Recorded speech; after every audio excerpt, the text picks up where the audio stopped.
মনোনীত করা হয়। যেহেতু দেশনেত্রী বেগম খালেদা জিয়া ও বিএনপির ভারপ্রাপ্ত চেয়ারম্যান জনাব তারেক রহমানের সুদৃষ্টি রয়েছে এই প্রতিষ্ঠানের প্রতি। এই কথা তো সবাই জানেন আপনারা নাকি?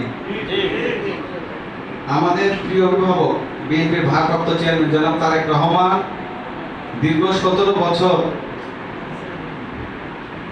এত কষ্টের মধ্যেও কিন্তু প্রতিটা ক্ষেত্রে এই প্রতিষ্ঠানের খোঁজ নেওয়ার চেষ্টা করেছেন। আমরা বিভিন্ন প্রোগ্রামে এই প্রতিষ্ঠানে আমরা আসার চেষ্টা করেছি। আমরা চাই এটা আল্লাহর ঘর।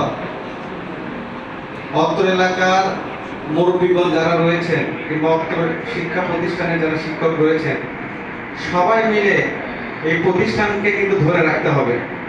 কারণ এই প্রতিষ্ঠানকে ধরে রাখার জন্য অনেক রকমের ইতিমধ্যে আমরা দেখেছি বিভিন্নভাবে এই প্রতিষ্ঠানকে বিতর্কিত করার চেষ্টা করা হচ্ছে।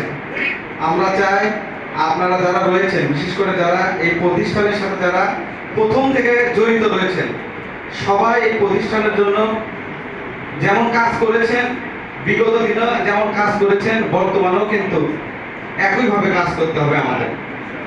আমরা চাই এই প্রতিষ্ঠানের সাফল্য মণ্ডিত হোক।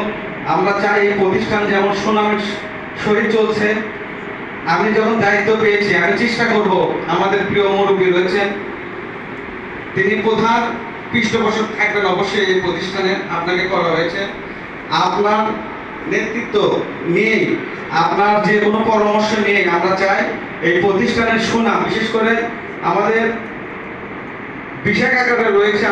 আমরা তাকে কিন্তু ছোট থেকে চিনতাম। এই বিশাখাকাকে আমরা কিন্তু অনেক সম্মান করতাম। তার যে স্মৃতি রয়েছে, আমি আমার জীবিত থাকা অবস্থায় আমি যতদিন দায়িত্ব থাকবো আমি চাই আমার দ্বারা এই প্রতিষ্ঠানের যেন ভালো কাজ ছাড়া যেন খারাপ কাজ না হয়। এই প্রতিষ্ঠানের উন্নতির জন্য আমার যতদূর দৌড়টা হয় আমি দৌড়াবো। এই প্রতিষ্ঠানের ভালো রাখার জন্য আমি আমার সর্বদা চেষ্টা করব। এই বলে আমি আমার বক্তব্য এখানে শেষ করছি। এই প্রতিষ্ঠানের সাফল্যমণ্ডিত কামনা করছি। সবাইকে ধন্যবাদ। আসসালামু আলাইকুম।